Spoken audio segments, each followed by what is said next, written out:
most people say, well, you believe it's going to happen the whole time, and that makes it happen.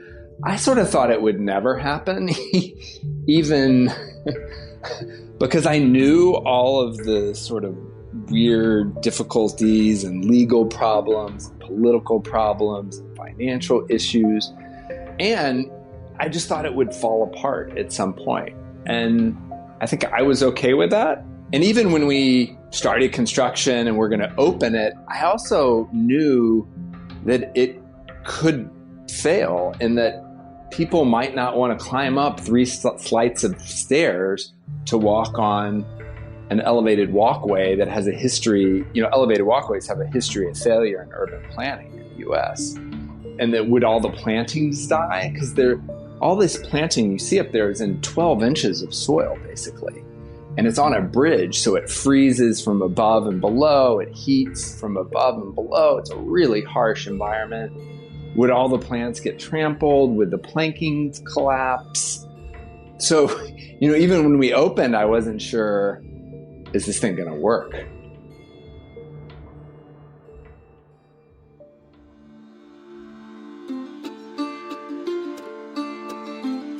Hello, friends, and welcome back to At the End of the Tunnel podcast with yours truly, Light Watkins. Our guest today, at least for me, he's the epitome of that Emerson quote, "Our chief want is someone who will inspire us to be what we know we could be." He inspires me to no end, and I'm sure he's going to do the same for you. In this episode, we're going to hear how a regular Joe named Robert Hammond helped to create what eventually became one of New York's most iconic landmarks called the High Line.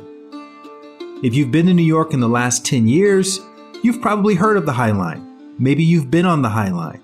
It's that amazing park that was built into the old elevated train tracks along the west side of Manhattan. And when we think about places like that, we probably imagine that they were created by some wealthy trust or a group of city planners or some big shot developers, and that we could never conceive of something so massive. Well, Robert is none of those things. He was just a guy living in the neighborhood who happened to care enough about some old dilapidated train tracks to do something about it. And as you'll hear, pretty much everything in his past had been steadily preparing him and guiding him toward this path to preserve this unique park high above the concrete jungles of New York. 2 things to be aware of. I recorded this podcast in Mexico City, and Robert was in his office at the High Line, so my sound quality wasn't the best.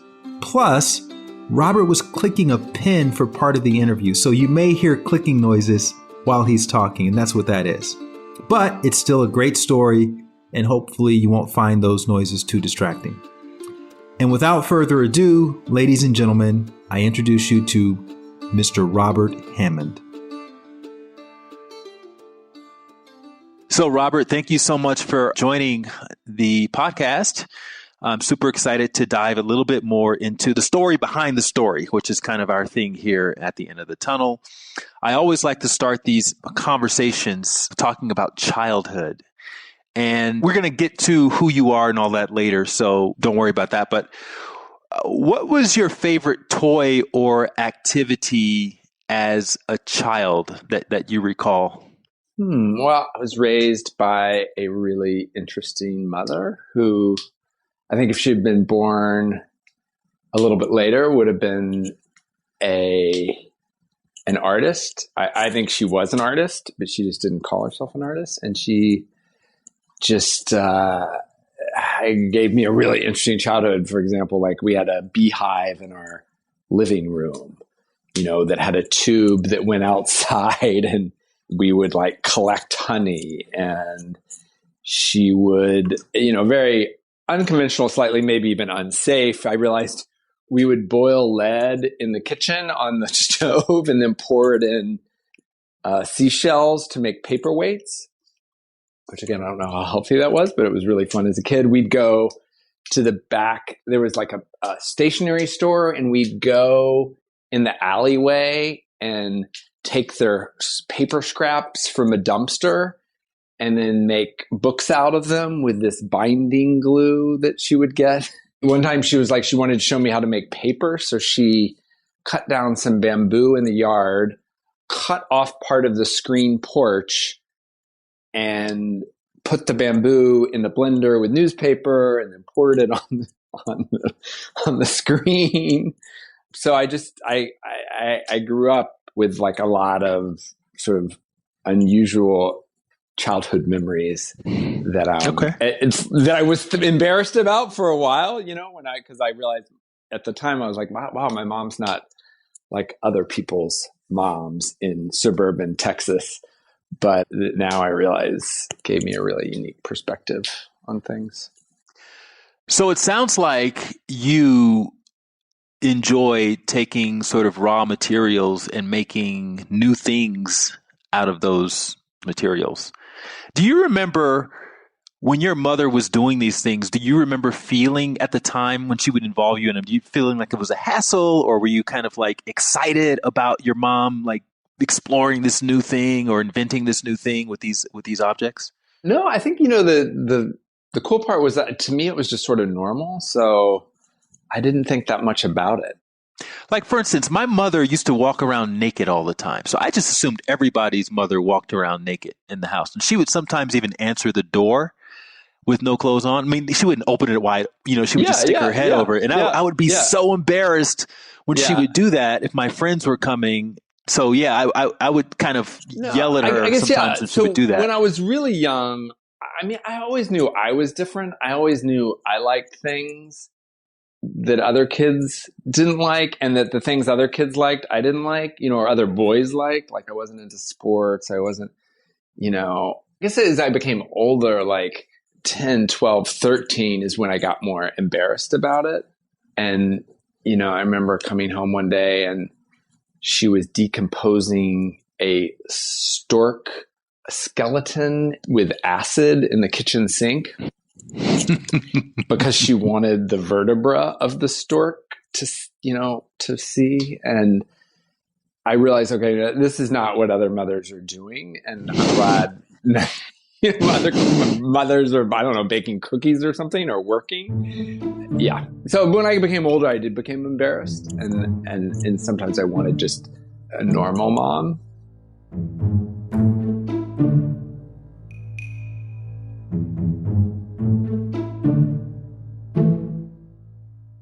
But obviously, all of these experiments left an impression upon you, right? Yeah. So and I think to me, you were saying it was really like she was able to find beauty in places most people don't look, or in things a lot of people think are ugly. Like she would take roadkill home and taxidermy it herself, which was illegal, by the way.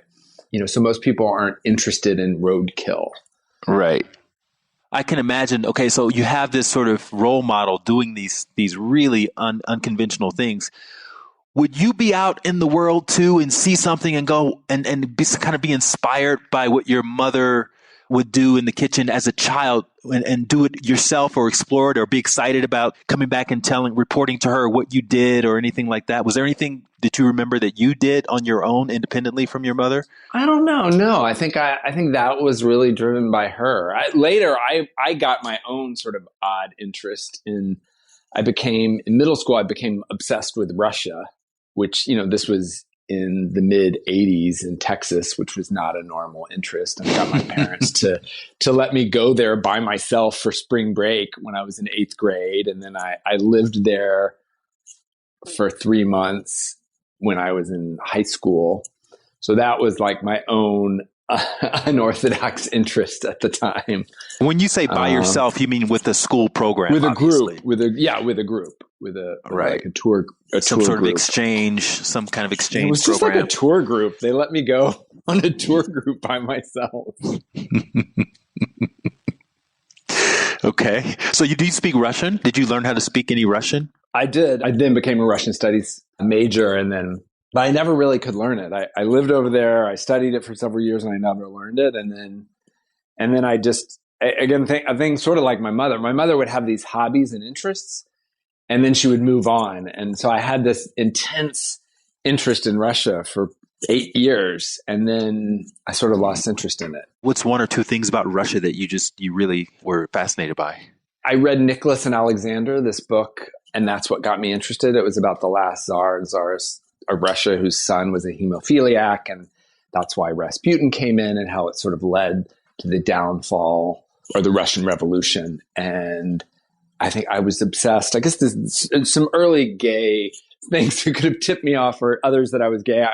I loved the tragedy of it. And I loved like the opulence and jewels of the czars of Russia. I could still probably draw and point out over 24 tiaras owned by the Romanov family. Wow. And if you look at my Instagram, like the thing it sends me, like the stuff it puts up. If you go to the home screen, it's like tiaras and I don't know, guys working out. I love that.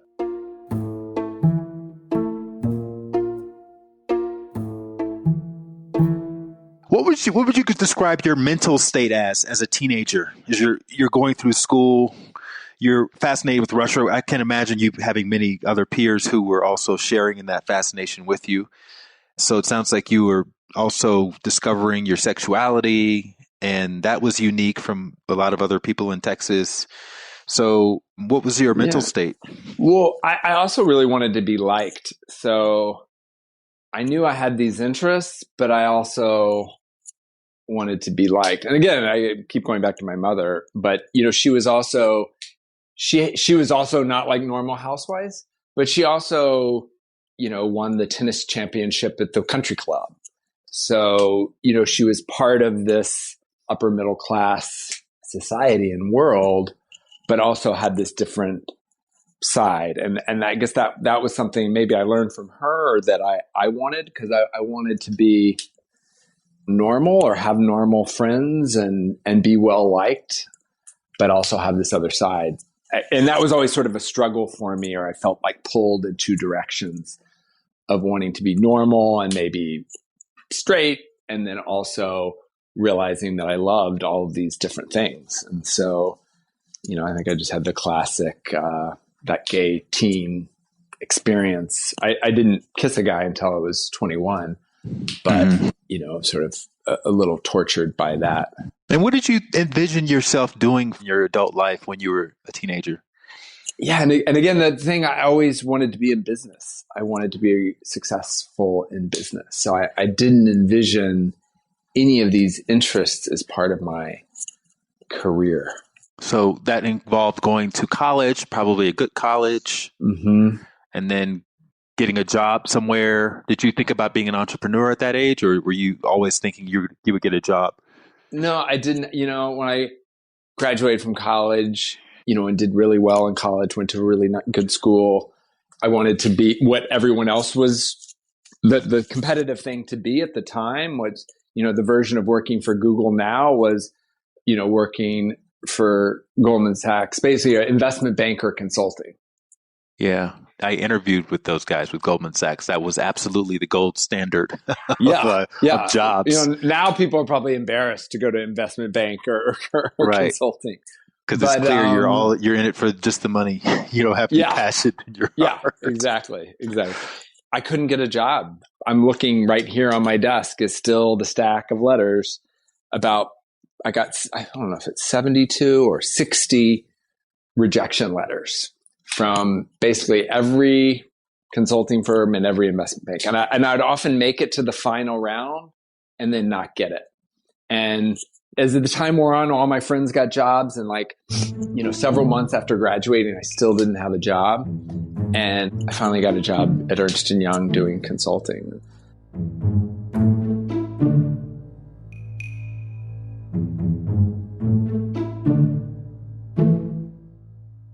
What did your mother think about this endeavor to go work in finance? My parents just were sort of always verging on, didn't care to supportive of whatever I wanted to do. I think that I was always pretty driven as a kid. And so they sort of just never worried about me, that it would work out for me. I remember my dad was sort of upset because he was like, wait, I paid for this super expensive school and you don't have a job? But he didn't say it like, what the fuck, why don't you have a job? He was just sort of like, wow, that's surprising. You know, Right. you go to an Ivy League school, I thought you just got a job.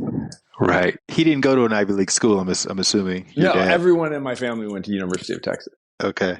And what was he doing? What was he up to at the time? There was a family jewelry business that had been in my family for, I guess, like 4 generations, and it had gone bankrupt maybe when I was in high school. And then he sold estate jewelry.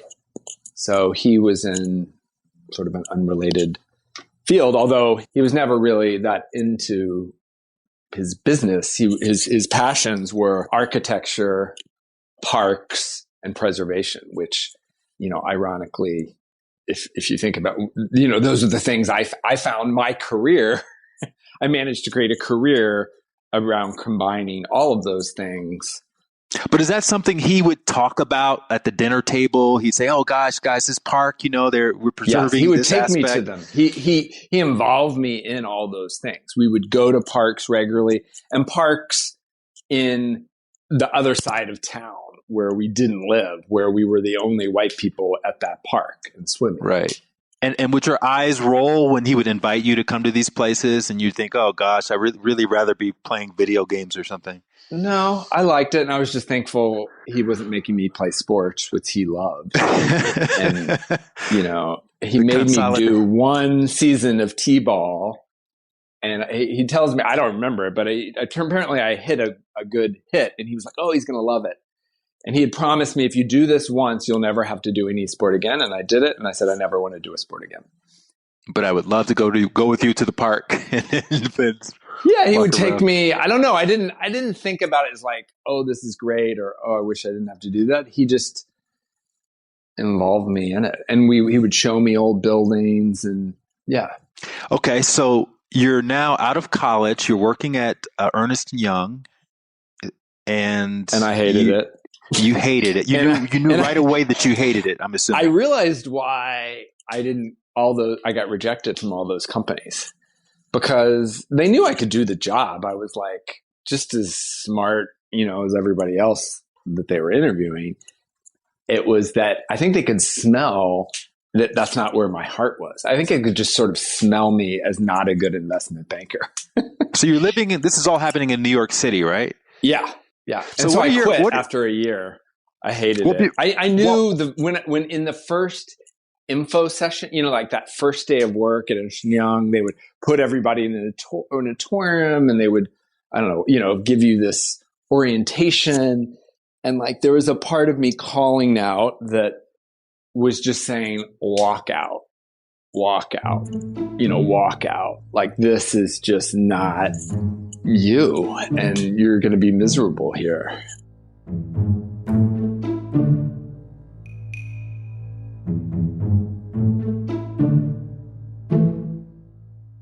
So what were you doing in your spare time while you were working at Ernst & Young for this first year? You didn't want to be there. How were you spending your free time? Were you reading things? Were you taking walks in parks? Or what were you up to? Well, I moved to New York with I met my boyfriend at the time in college, and we moved to New York together. And we first lived in Brooklyn, but then we got an apartment in the West Village because at the time it was super cheap. You know, it's sort of a joke. I got 3 months free rent because no one wanted an apartment, you know, on the far West Village. And we had a lot of parties. We'd throw huge parties. I joined the gay master swim team. I started meeting gay friends because in college I didn't have a lot of gay friends. So it was the first time I sort of started having more gay friends. I went to the Roxy, which was a big gay nightclub for the first time. So sort of definitely not going to any parks, drinking a lot, throwing up on Sunday morning from drinking too much on Friday and Saturday. So a lot of sounds like some coping was happening because you had this job that you really didn't like. So you would just kind of go hard the other direction. No, because after I quit that job, I kept drinking and kept going out. So just being young in New York City and gay and coming out, I think, enjoying. You know, I don't know what happens to queer kids now, but I think then it's like sort of feeling through my 20s and early 30s is like feeling I needed to make up for lost time or wanting to explore this life I felt like I never really had. And then when my boyfriend and I broke up, I was a dating machine, and just would go out and hook up. And I was living like sort of a gay life in New York City in the 90s. And when you had made the decision to quit, well, tell me a little bit about that process. What would that feel like? Was it the hardest thing? No, I was just like, I gotta quit. But it's still very ambitious. I mean, I was like, I want to be successful. And so, my trajectory I thought was work for 2 years at Ernst & Young and then go to business school. I remember like my second week at work, I went to like a Harvard Business School information session. I was like, I need to know what I need to do to get in. But then I sort of thought, okay, instead of going to business school, what if I take the money, instead of taking out a loan or to go to business school, what if I just sort of take that money and work somewhere for free for a few years, just somewhere that I was interested in. And so I became interested in working for like a startup, which there really were almost no internet startups in 95 or very few, or I guess it was 94. But I ended up working for a company that was trying to put catalogs in hotel rooms and offer overnight delivery. And so they said, we don't have any money. And I said, I'll work for $15,000 a year. And they said, okay.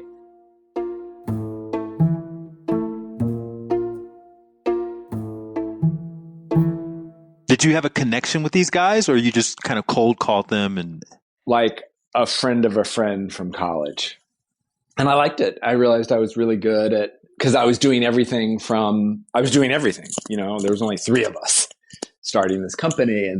And then I ended up doing a lot of sales, which at first I really hated because I didn't like the rejection, but I quickly learned to, instead of having sales goals, because I was just by myself in this room in Soho, calling hotel general managers, trying to get them to put in a catalog. I mean, it was almost like selling, like hairbrushes door to door. Right. And with a similar success rate. And so I had a rejection goal instead of a sales goal. And so I couldn't go home until I had been rejected, a certain number of times. So it just was that something that you intuited, or did you read that in some business book somewhere that's what you need to do? No, I was a big self-help book guy, I had a lot of Louise Hay on my shelf. So maybe I read it, but I don't know. I didn't think that much about it. I was just like, okay, let's have a rejection goal. And then I was like, oh, this works in bars too. Like instead of like waiting for, the normal way is you like wait and see if they look at you, and then you look at them and you look at them, and then, and then instead I would just, as soon as I found someone that I liked, right, I would just go up to them and offer to buy them a beer, like right away. And they would always be sort of surprised because guys usually don't buy guys beers. And if they took the beer, they were interested. And if they didn't, they were always very flattered to be asked, and then I just wouldn't waste my time. So that was one of the most important things I learned in that job, was just that rejection is not sort of irrelevant. I don't know. It's not about you. It's just you got to go. It's a numbers game. It's like sales is a science in some ways, and that you're going to have and if you're not asking enough, you don't have big enough goals. Or if you're not getting rejected, then you're not asking enough, or you don't have big enough goals. Were you able to convert a lot of those no's into yeses eventually at that job? Yeah, I don't think I was like a master. I think I'm good at sales because I'm a likable guy. I'm a nice guy. So I think that helps in sales, but it wasn't like I was a sales genius. And again, part of sales is just showing up and asking. But we did get in a lot of hotel. I mean, we did get in, eventually we were in about half the hotels in New York. What was your emotional state at this time? I think I was always a little depressed and anxious. I mean, I couldn't sleep. I had trouble sleeping. I'd be exhausted from either working or drinking or staying up all night. And then I would come home to go to bed and I'd put my head on my pillow and my head would explode with thoughts and anxiety. And then I would get angry that I wasn't sleeping. And so I started therapy probably in my late 20s. And I, read a lot of self-help books. I drank more. Some of those things were helpful, some were not. But the anxiety just sort of stayed with me. And I had that as a kid.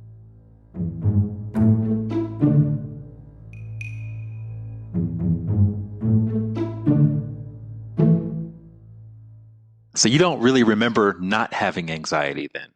Yeah. So that's just something you just dealt with. You probably thought everybody had anxiety. I don't know. Because I was like, I thought I didn't have to have this anxiety. I didn't believe that this was my life. I mean, that's why I started therapy. Yeah. Where'd you think it was coming from? Part of, there's definitely there's a lot of alcoholism in my family on all sides. And that was something I was aware of really young. My brother was 9 years older, and, he went into rehab the first time when I was probably 10. So I don't know. I knew that kind of thing can run in families. I knew, I also just felt like I didn't have to, I could be happier. There was something better. And that's definitely why I started going to therapy, which was incredibly helpful. And I had done off and on for my whole life. But it helped other areas of my life. It helped my relationships. It helped me at work. But I guess like a lot of things, it wasn't a quick fix. I sort of wanted something to just make me feel better. Right.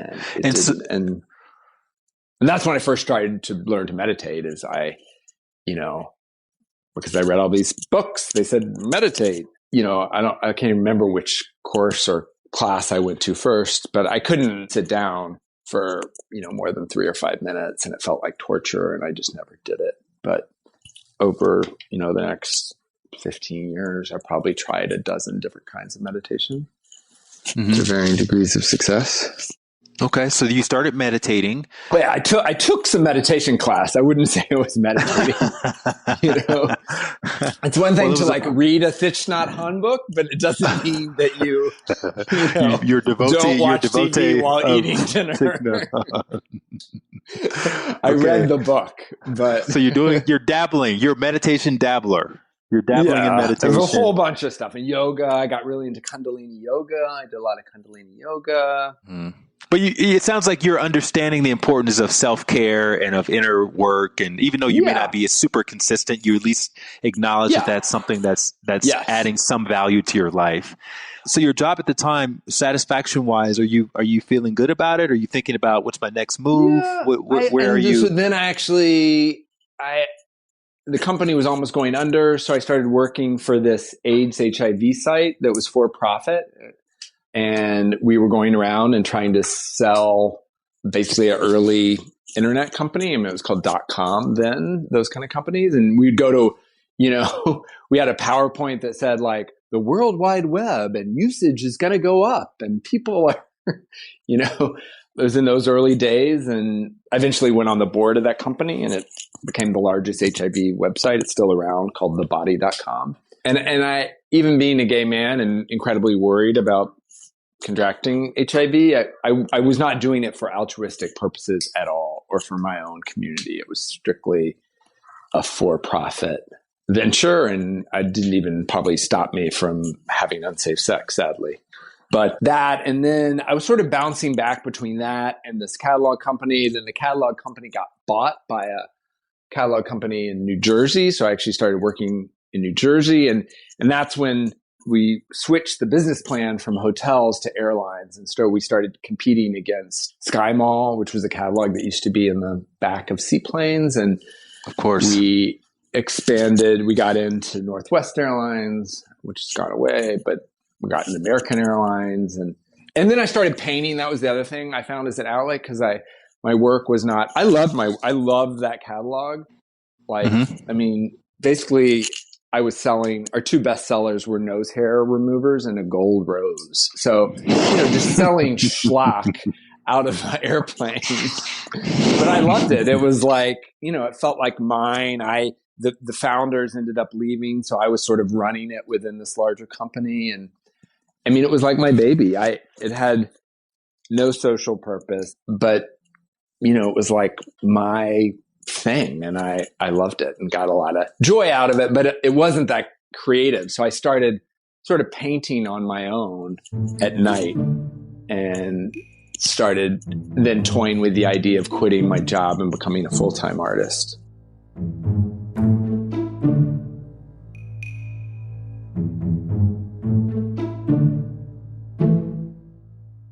What would you say your motivation is in life at this point? I mean, because it doesn't sound like you're motivated by money. You're not looking for the biggest salary or, accolades or rewards.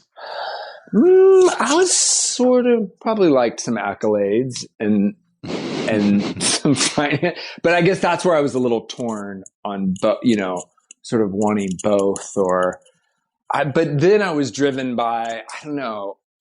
There was this night at this place called Bowery Bar, and they had this gay night on Tuesday night. And like one of my driving factors was, how can I stay up till 3 on Tuesday night and stay at Bowery Bar?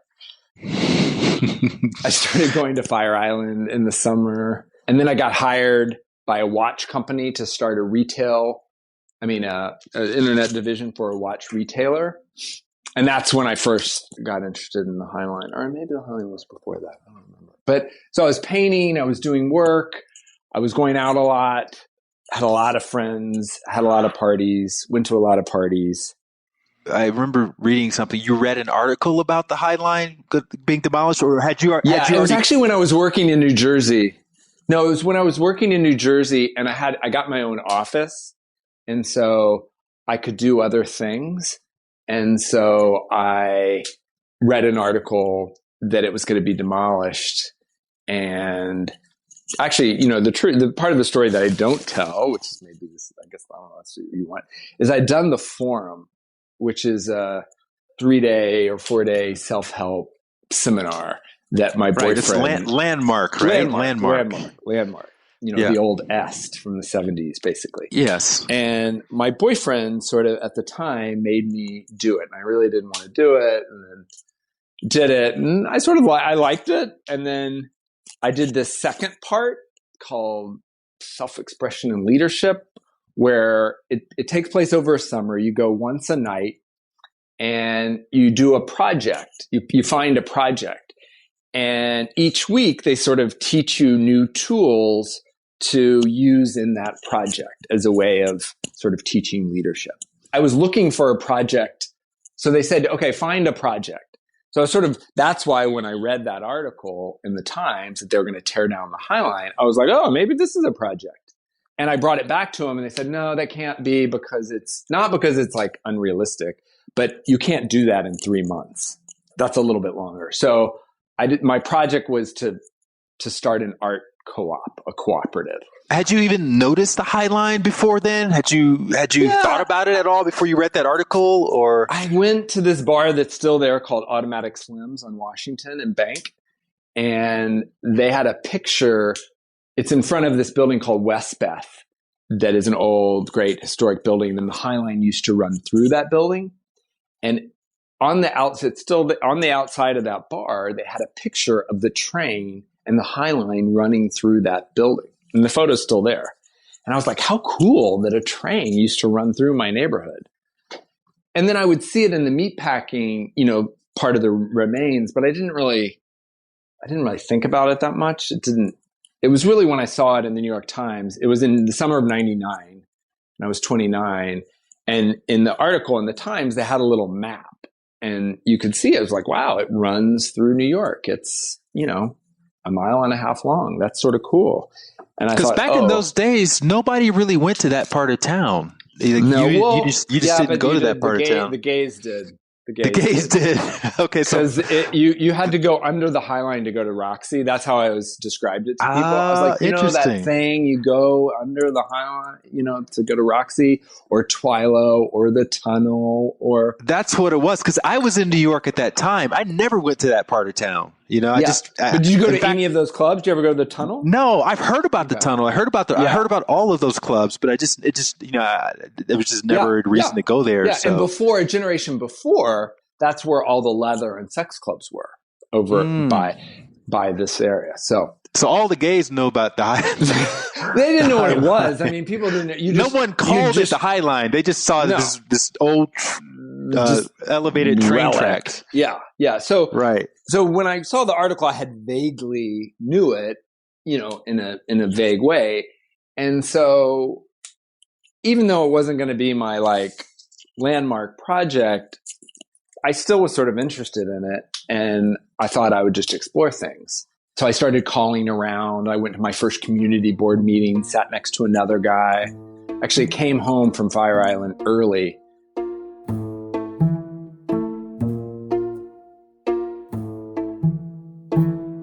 So you found out about this meeting how, and then what inspired you to go to this thing? Because a lot of people, just normal people, don't go to community board meetings. They see that as kind of a. Well, I'd never been. I never wanted to go to one. Right. So what was that moment before? The other thing I had done in the 90s is my roommate my boyfriend's roommate in college ran for city council when he was really young. We were all, in our 20s. And I helped fundraise for him. And I realized fundraising is just sort of like sales, and there's a lot of rejection. But I liked throwing, events for him. And he had become a city council person. So when this started, I called him up and told him about it. And he says, well, that sounds like a stupid idea. And he gave me my local city council person. They gave me someone on the community board. That person said, well, that's never going to happen and it's a stupid idea. And then that person called me back and said, actually, it's on the agenda for a meeting if you want to come. And so I was like, it was interesting enough that I came back from Fire Island because it was in August, and came back and found this community board in Penn South, and there were so few people there. And wait, so when your friend told you it was a stupid idea, were you thinking to yourself, I'm going to prove you wrong? Or were you thinking, were you deflated and you just decided I'm going to keep going anyway and explore this a little bit more? What was your feeling when he told you that? Because that's someone you obviously work with, you admire to some extent, enough to call them at least.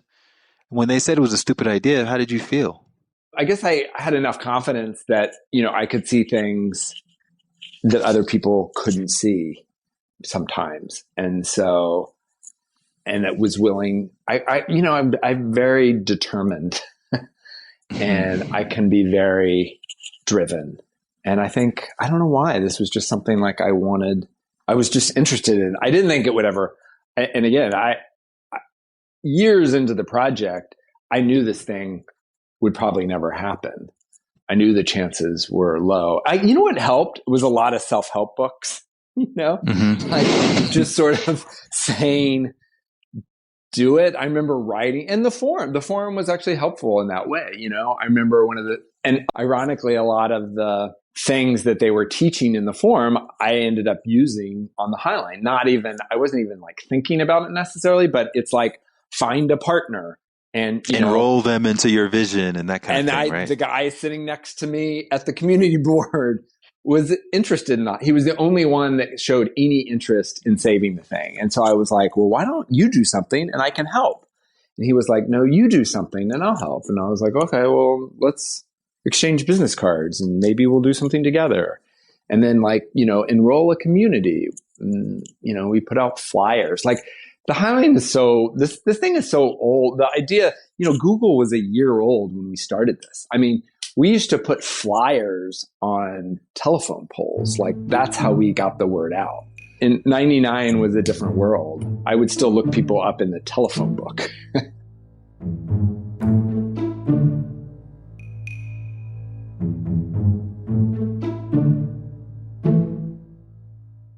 So when you got home from the meeting, you met Josh, your future Highline partner, and you felt obviously a little bit excited, I'm assuming, about the possibilities. I don't even remember. I mean, I didn't.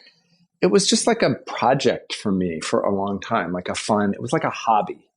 I never thought it would be a career because just didn't seem like a career. And I knew the chances were like 1 in 100 of it happening. So And how many hours did you start putting into this project per week? I remember when I took the job working for the watch company, trying to launch their website. I remember I told them I have this project, and so I might occasionally go to meetings during the week.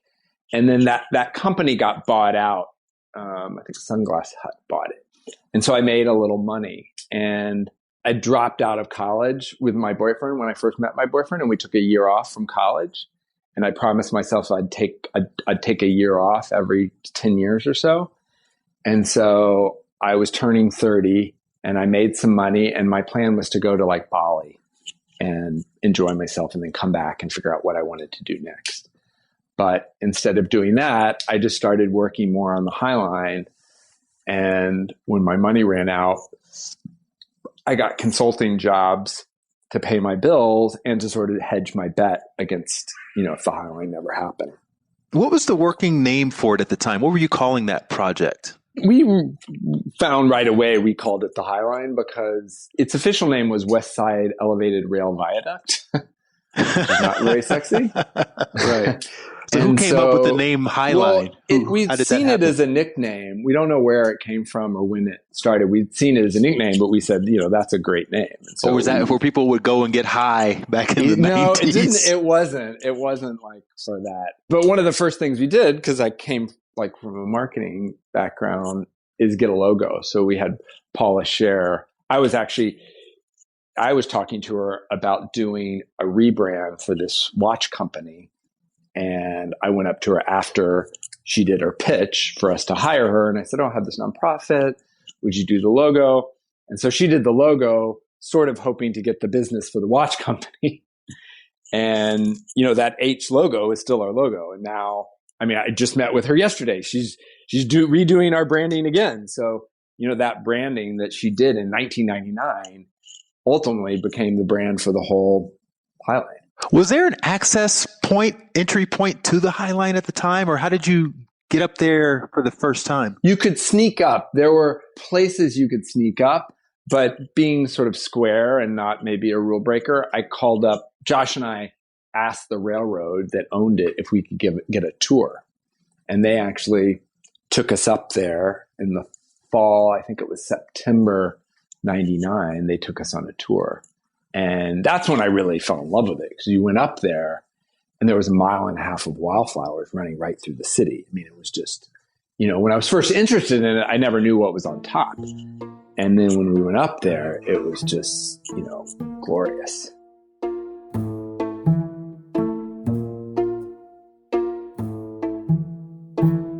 So they saw a bunch of scrap metal that they could sell off, and you guys saw a potential for something that people could enjoy.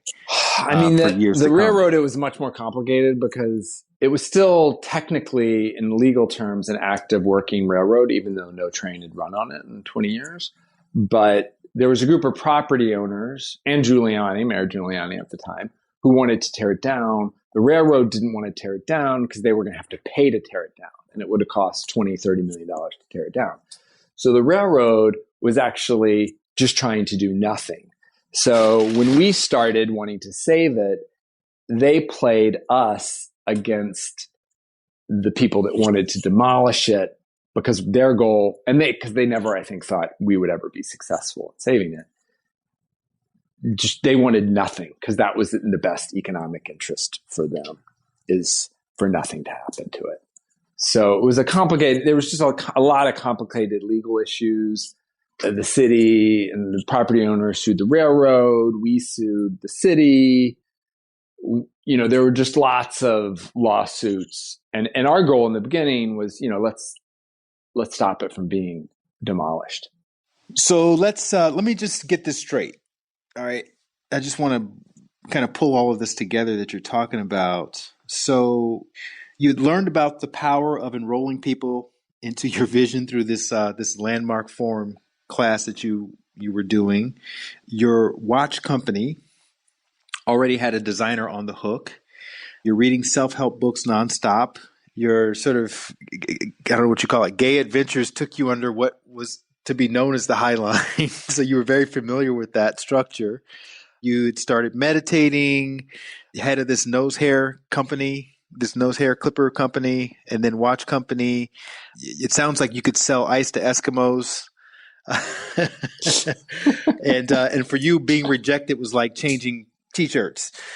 So your good friend Well, I don't know. happens to be a councilman. I don't know if all of that is totally accurate, but I would say that is a cartoon version of it. Okay, stereotypes.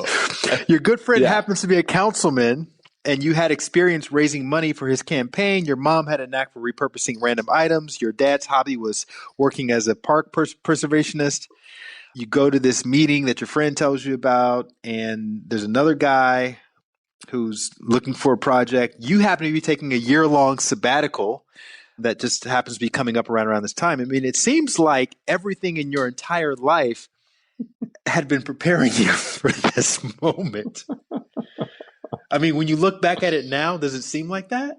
Not really, because I think it could have just gone in a completely different direction. And the thing could have not happened, too. I mean, it's like, part of it was because a lot of luck, and it's making me sound like I'm solely responsible for it happening, where the reality was, one, this partner that I met, who became the other co-founder was incredibly helpful. And then, I feel like my best talent is finding really smart people, being able to get them excited about something and then listening to their advice and being able to execute.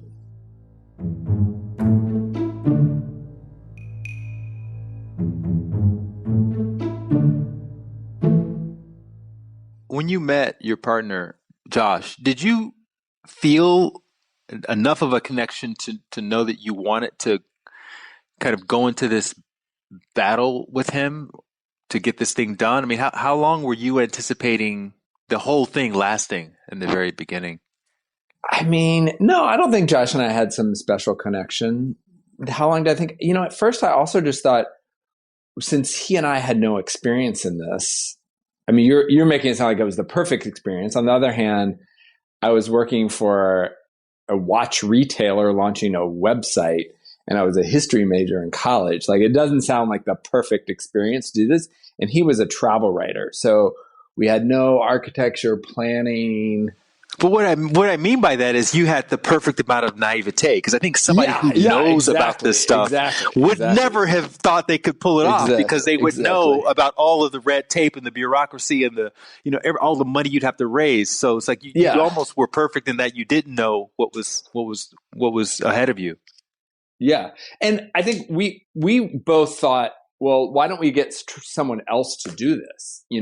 So our goal in the first few months, or maybe a year, was trying to find another organization to take this on. Because I think we knew it was a big enough endeavor that, and neither he nor I wanted to quit our jobs, or were really thinking about like making this our career. So our goal was to find another nonprofit to take it on, which we quickly found no one wanted to do, because no one thought it would, they either thought it was dumb or they thought it would never happen. So no one, wanted to take it on. So who in your personal life was rallying behind you on this? Did you tell your dad? Did you tell anybody like that about what you thought, what you were thinking about doing? I mean, my parents were, ironically, my parents weren't that, I think they were a little nervous, because they were like, this doesn't sound, I mean, my mom asked me, what are the chances of happening? And I said 1 in 100. And she was like, well, are you sure you should be spending that much time on it? So even they were a little cautious at first. But my best friend from college worked for a real estate developer, and he was really interested in it. And I was always jealous, because my friend had this amazing boss, and I'd always wanted a boss like him. And he was a real estate developer, but he and his wife were really interested in sort of nonprofits and like smaller, like printed matter, which does zines and creative time, and sort of not like the normal big arts nonprofits. And so he introduced me to him, who eventually became my board chair and really became my mentor and sort of friend. And my best friend that we started this, he's been on the board for 20 years. And that elected official, my friend, when I originally told him, he thought it was he was like, that is a stupid idea. And he told me to talk to my local city council person. And eventually his mom was a garden designer and she got involved. And eventually when he came up and saw it, he fell in love with it. So he was critical and he helped get the Bloomberg administration on board. So Giuliani was the mayor at the time. And I mean, who knew that he could even get worse than he was then? But he has. But he wanted to tear it down. He actually signed a demolition order a few days before he left office. So in the first few years, we were fighting the city hall, basically Mayor Giuliani, to stop them from tearing it down. So my friend ultimately became speaker of the city council, and he became really helpful. And then the Bloomberg administration came in, Mayor Bloomberg, and eventually became really supportive. And it became this public-private partnership. We couldn't have done it without Bloomberg, and probably Bloomberg couldn't have done it without us. So it became a really great partnership.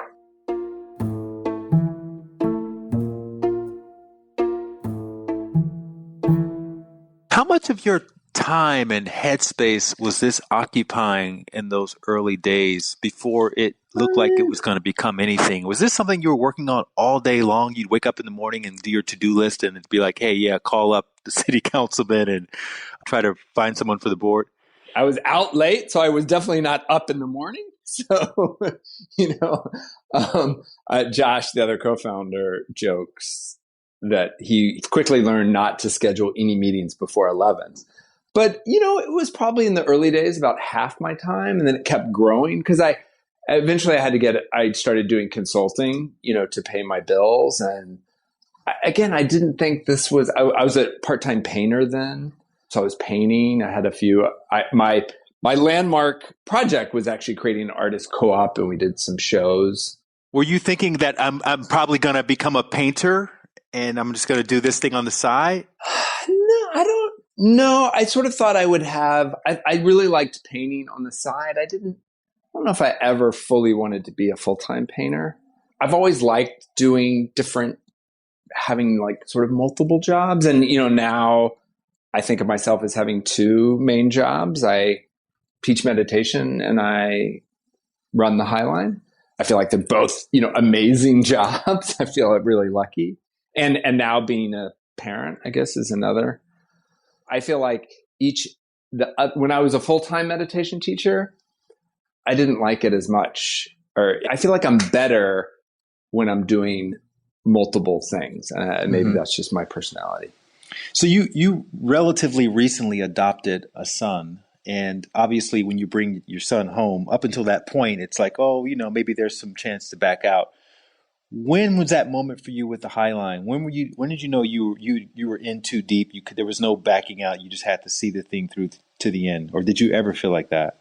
I mean, I had a weird, and this is like sort of most people say, well, you believe it's going to happen the whole time, and that makes it happen. Mm-hmm. I sort of thought it would never happen, even because I knew all of the sort of weird difficulties and legal problems and political problems and financial issues. And I just thought it would fall apart at some point. And I think I was okay with that. And even when we started construction and we're going to open it, I also knew that it could fail and that people might not want to climb up 3 flights of stairs to walk on an elevated walkway that has a history. Elevated walkways have a history of failure in urban planning in the U.S. And that would all the plantings die? Because all this planting you see up there is in 12 inches of soil, basically. And it's on a bridge, so it freezes from above and below. It heats from above and below. It's a really harsh environment. Would all the plants get trampled? Would the planking collapse? So, even when we opened, I wasn't sure, is this thing going to work?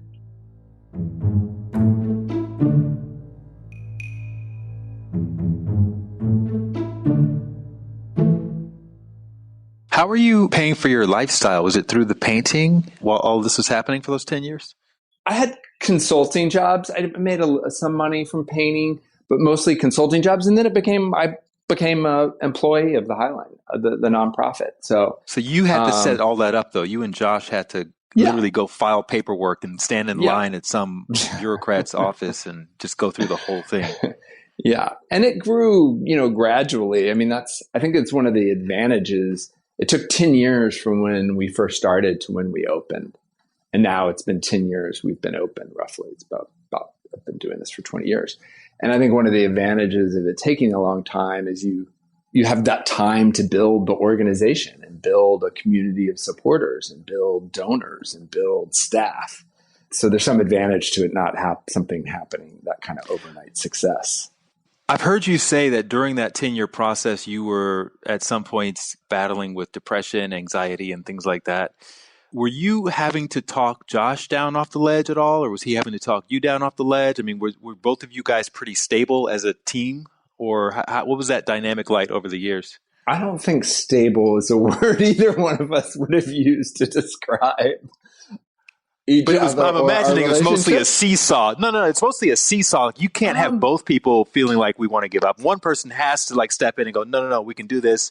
And then another year. I never wanted to give up. It's different not sure you're going to be successful and not wanting to give up. I never wanted to give up. But just cheering the team on, like, guys, we can do this. Who was that person? I was the risk taker, wanting to take more risks and do it bigger. And he was probably the more cautious one, and realizing my big ideas would require a lot of work and money. And so he was probably the more practical one.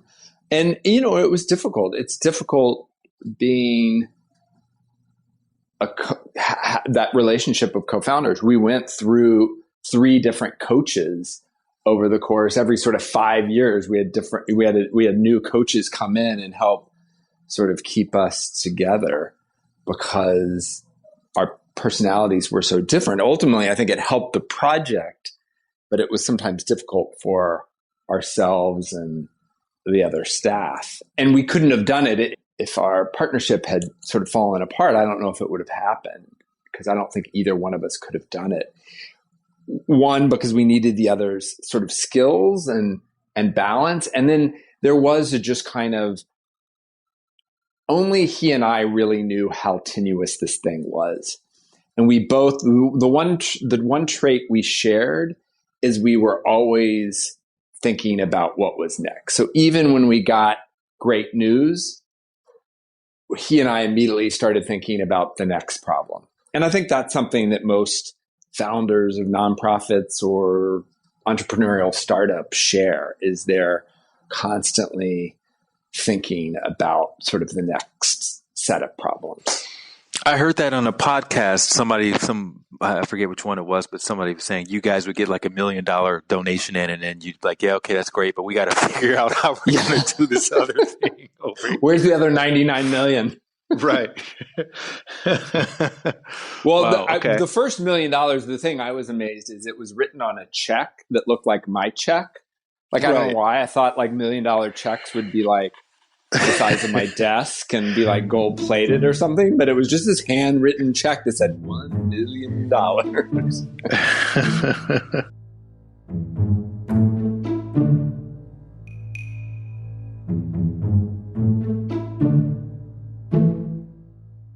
What would you say has surprised you the most about you in this process, about you personally, maybe your character, or something about you while you've been going through all of this that you weren't aware of before, but it kind of came out as a result? I don't know. I think work for me is where, like, now. So I didn't learn Vedic meditation. I learned TM in 2004, and I did it for like 3 months and I quit because I got sick. And I thought, oh, it's not working if I'm getting sick. And then I met Michael Miller, a Vedic meditation teacher, in 2008. And he said, do you remember your mantra? And I said, yes. And so and he basically spent an hour with me, and I started back up, and I would sit in on his classes. And so that's when I really started a consistent meditation practice, is, in 2008 2008. So a few months before we opened the first section.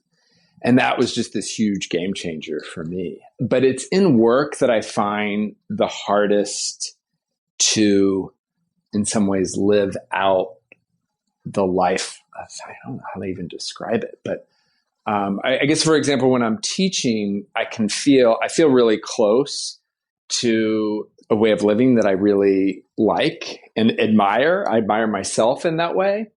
And at work is where I admire myself, and how I behave sort of in the office is where I admire myself the least. And I'm sure my boyfriend would disagree, because he might think that I misbehave the most, maybe in my relationship with him.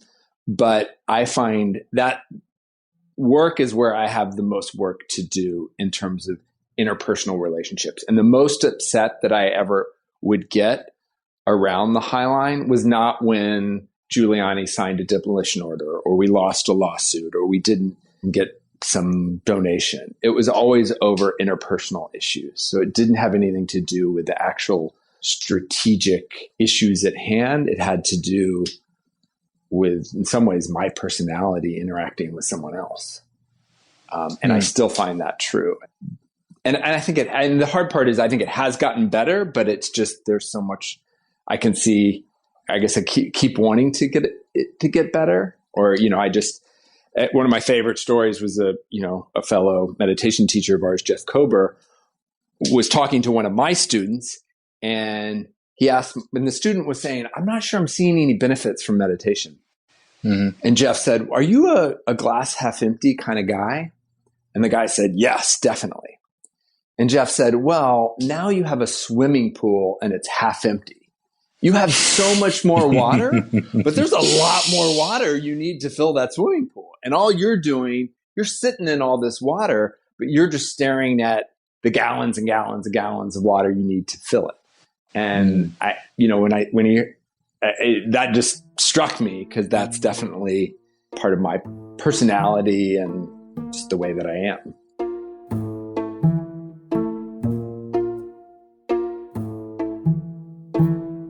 Right. So you've gone from the glass to the swimming pool for yourself over the years. You left the High Line. You retired. Well, I didn't retire. I was just going to do something else. And then you came back. You came back to your position. Can you talk a little bit about that? Yeah. So in 2014 or 2013, I decided I'd been at the High Line for 15 years. It was up and running, and I decided I wanted to do something else. I didn't want to die, at the High Line. And then I decided to go to India and become a meditation teacher. But I didn't think I was going to become a full-time meditation teacher. I had an inkling that wouldn't be the right fit for me, that I liked the idea of meditation teacher and doing some other career. And so when I came back from India, I was teaching full-time and looking for what my next job was going to be. And then it wasn't the transition that they had created after I left wasn't working. And so they said, "You have to come back." And I said, "I don't want to come back." And they said, "You have to come back." And I said, "Well, you have to hire a headhunter, because I don't want to get stuck here." So they hired a headhunter. I came back temporarily. And then by the time they found someone to fill my spot, I had fallen in love with it again and got really re-excited about it. And it was because it was like a different job. The issues were so different from the first 15 years that I got really invigorated. And in some ways, I think what the issues we have in front of us right now are more interesting than the first 15 years. So I guess that's why I'm surprised I'm still here. I've been here now for 20 years. What's interesting is maybe in those first 15 years, there's a part of you that probably felt like it couldn't run in the integrity that you guys had started it in without you. And then you got to see that it actually did do that. Mm-hmm, it probably went beyond you. And so now that you're back, you can kind of just enjoy it as almost like a fan almost, right? Yeah. I don't know. I feel like sometimes I'm the High Line's a big critic of the High Line. You see I got in trouble by it. If you Google my name, if you Google my name in the High Line, you'll come up with a headline that says High Line co-founder says High Line is total failure. So I don't know. Is that something that someone took out of context? That and they did heard take it you out say? of context, but I can be critical. The reason I find it interesting is because we have a different problem. We have a problem of over success. We have 8 million people coming on the High Line every year. And we have a kind of neighborhood that's gone through a kind of change. No neighborhood has had this much development this fast, probably anywhere in the country in the past 10 years. And so that puts a lot of strain on the neighborhood, on the High Line. And the High Line is intricately involved in creating the neighborhood. So it's this story of sort of good and bad. And so I think our full potential, we've obviously been a huge economic catalyst for development. But to me, that's only half the potential for what this can become. And sort of, I think, in some ways, is the jury still out on, are we going to be a true social success? And I get criticized for being critical of the High Line sometimes, hence that article. But to me, that's the interesting part, is how do we not just rest on our laurels and say, okay, it's great, it's successful, we got a lot of people coming. But how do we use that success in a way? So, and how do you pay for it? That's the other thing, is it's very expensive. And the more people that come, the more expensive it is to operate. And we don't get any money from the city. So we have to raise, over $15 million every year from scratch. So that's the other challenge, and how do we figure out, how do we make that sustainable?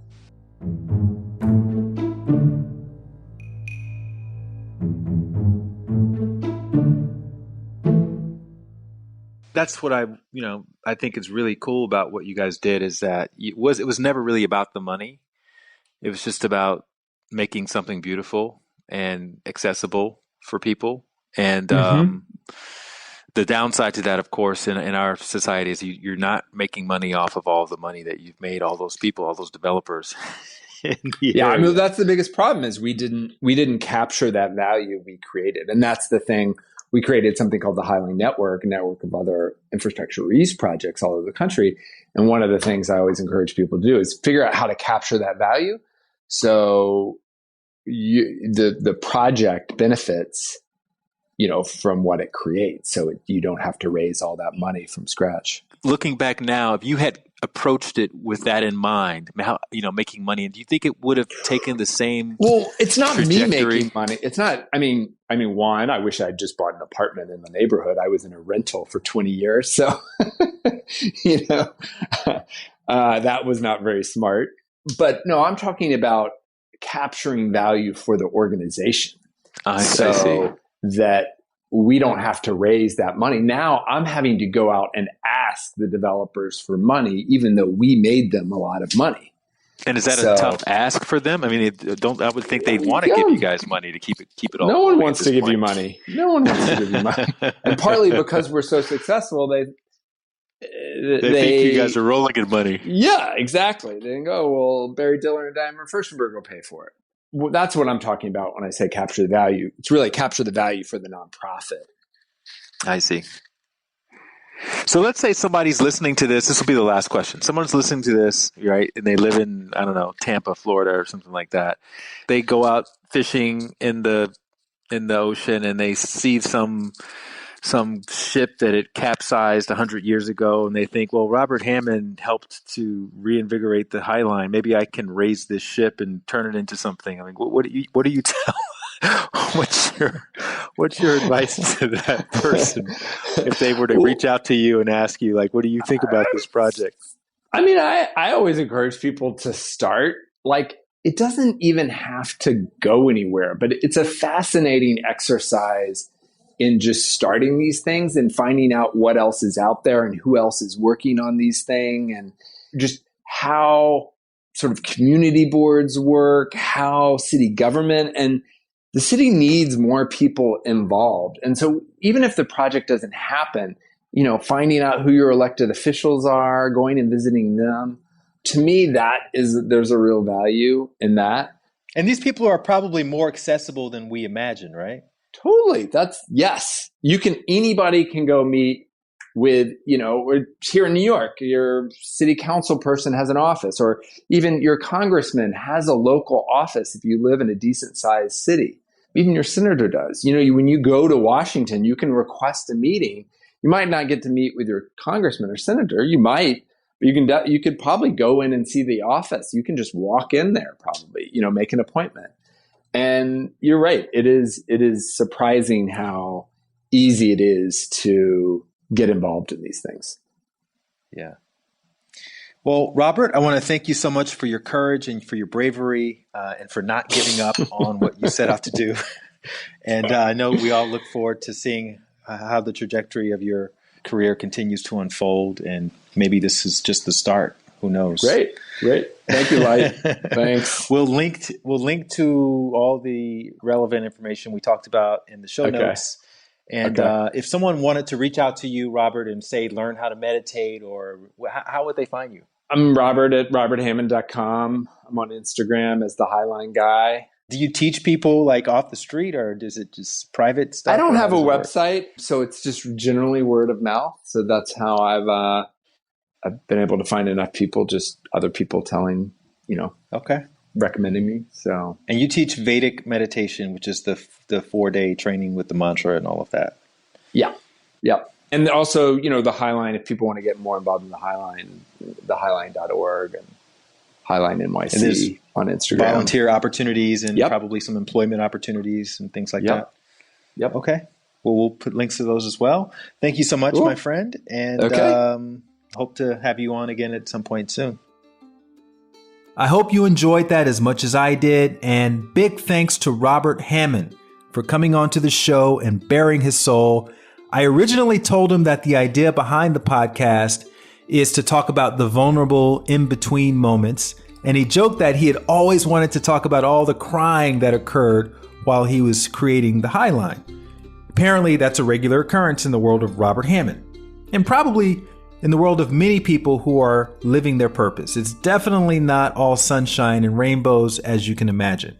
Anyway, thanks to you for listening, and make sure you're subscribed to At the End of the Tunnel so you can hear even more amazing stories about fascinating people who had to overcome all kinds of crazy odds to start their movement or to create something to help improve or inspire the lives of others. Oh, and please take a minute to rate and review the podcast if you haven't already done so. You can find links to everything Robert discussed in the show notes below. And I'll see you back here next week, same day, same time. Thanks again for listening.